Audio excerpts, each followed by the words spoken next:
موت میں بھی دراصل انسان کا وہ شعور اور عقل اور ہوش وہ جو دیا گیا تھا کچھ کرنے کو وہ واپس لیا جا رہا ہوتا ہے،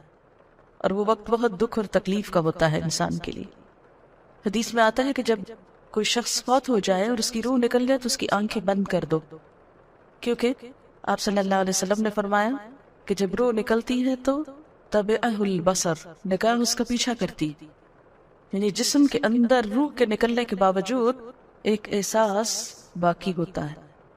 یعنی نگاہیں اپنی روح کو دیکھ پاتی ہیں جاتے ہوئے۔ تو آپ خود سوچیں کہ اگر کوئی بہت عزیز قریب ترین پیارا انسان، مثلاً آپ کے بچے یا کوئی بھی آپ کے والدین، جن سے انسان کا ایک خون کا رشتہ ہوتا ہے، ایک روح کا رشتہ ہوتا ہے، یا کوئی اور دوست جو بہت ہی عزیز ہو، جب وہ دور ہونے لگتا ہے تو کیا لگتا ہے جیسے روح الگ ہو رہی، تو اس وقت انسان کے اوپر کتنا غم اور دکھ اور پریشانی ہوتی ہے۔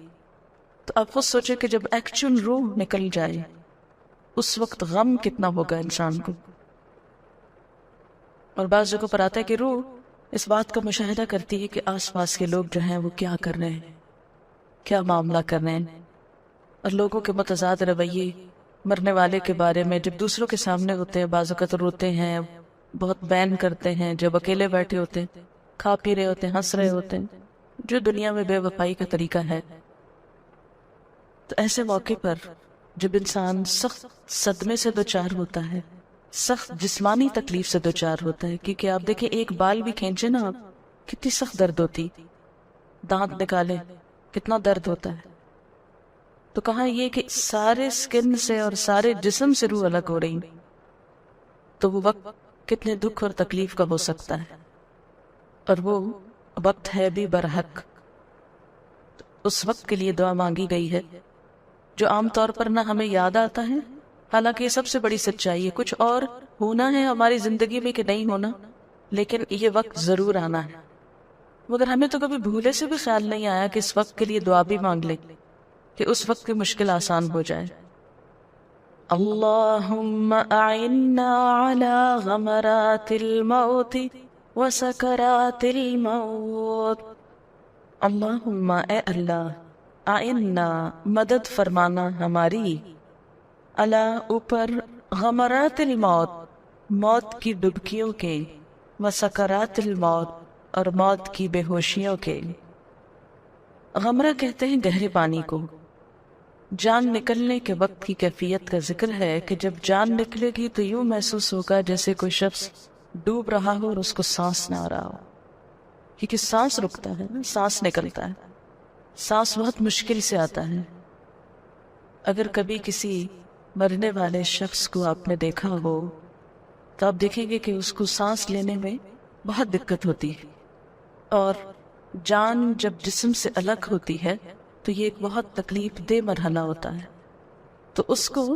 ایک طرح کی مثال سے سمجھایا گیا ہے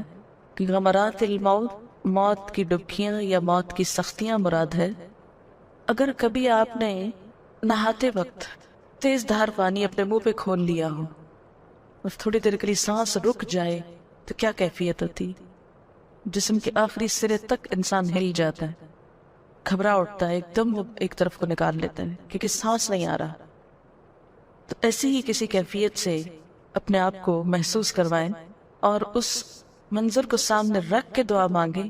کیونکہ اس وقت مانگ نہیں سکیں گے، اس وقت تو کلمہ نکالنا بھی منہ سے مشکل ہو جاتا ہے، کیونکہ دکھ کرب اور تکلیف میں انسان کے لیے سب سے پہلے تو اس کی زبان ہی بند ہوتی ہے۔ اور سکرات الموت، سکرا ہوتا ہے بے ہوشی، سکران سکارا، لا تقربوا الصلاۃ وانتم سکارا، نماز کے قریب نہ جاؤ جب تم بے ہوش ہو، نشے میں ہو۔ تو وہ بے ہوشی کیا ہے کہ انسان یعنی تھوڑی دیر کے لیے ہوش میں آتا ہے، پھر اس کا کانشس ختم ہونے لگتا ہے، اس کا احساس ختم ہونے لگتا ہے، یعنی یوں لگتا ہے کہ جیسے ختم ہو گیا، پھر وہ سانس لیتا ہے، پھر تو یہ جو لاشعوری کی کیفیت ہے، یہ بے ہوشی کی۔ آپ دیکھیں کہ بعض اوقات اگر کوئی شدید جھٹکا لگے، ایک دم چکر آ جاتا ہے انسان کو اور انسان لگتا ہے کہ جیسے بے ہوش ہو گیا، پھر آپ ہوش میں آتے ہیں۔ تو نبی صلی اللہ علیہ وسلم کی ذات کو اسی لیے رحمت للعالمین کہا گیا ہے، بالمؤمنین رؤوف الرحیم، اتنی شفقت اور مہربانی کہ جو ہمارے والدین بھی ہم سے نہ کریں، کہ ان تکلیفوں کا بھی احساس دلا دیا جو انسان تجربے سے جان ہی نہیں سکتا۔ بہت سی چیزیں تو تجربے سے معلوم ہوتی نہیں، کہ چھری پھیرو گے تو درد ہوگی، چھری نہ پھیرنا۔ ماں تو بچے کو زیادہ سے زیادہ اس سے بچاتی، چھری لے لیتی اس کے ہاتھ سے، یا بجلی میں ہاتھ نہ دے دینا، یا آگ کو پکڑ نہ لینا، چولہے کے قریب نہ آئے بچہ۔ لیکن نہ ماں نے خود ایکسپیرینس کیا، نہ اس کو پتا کہ موت کے وقت کیا ہوتا ہے، اس لیے وہ بچے کو کبھی یہ نہیں سکھاتی کہ اس وقت کے لیے بھی دعا مانگو۔ مگر آپ صلی اللہ علیہ وسلم نے ہمیں، چونکہ آپ کے پاس علم غیب تھا اللہ کی طرف سے وحی کے ذریعے، کہ وہ غیب کی حقیقتیں آپ کو بتائی گئی تھیں کہ جو ہم عام طور پر نہیں جانتے، علم وحی کے ذریعے آپ صلی اللہ علیہ وسلم کو جن پریشانیوں اور دکھوں اور تکلیفوں کے بارے میں علم دیا گیا تھا، اس کی بنا پر آپ نے ہمیں ایسی دعائیں سکھائی ہیں کہ وہ وقت ہمارے لیے آسان ہو جائے۔ خود آپ نے سیرت کی کتابوں میں آپ صلی اللہ علیہ وسلم کا آخری وقت پڑھا ہوگا کہ جب آپ بار بار بے ہوش ہو جاتے تھے، پھر ہوش میں آتے تھے اور فرماتے تھے کہ ان للموت سکرات، موت کی بھی بے ہوشیاں ہوتی ہیں۔ اور آپ کی تکلیف دیکھ کر حضرت عائشہ نے فرمایا تھا کہ اس کے بعد میں کسی کی بھی موت کی تکلیف دیکھ کر اس کے بارے میں بدگمانی نہیں کرتی، کبھی کسی کے بارے میں برا نہیں سوچنا چاہیے اگر وہ موت کی تکلیف میں مبتلا ہو۔ اور یہ کوئی خوش قسمتی کی بات بھی نہیں کہ فلاں پر موت کی تکلیف آئی نہیں اور 1 منٹ میں ہارٹ اٹیک ہوا اور وہ ختم ہو گیا،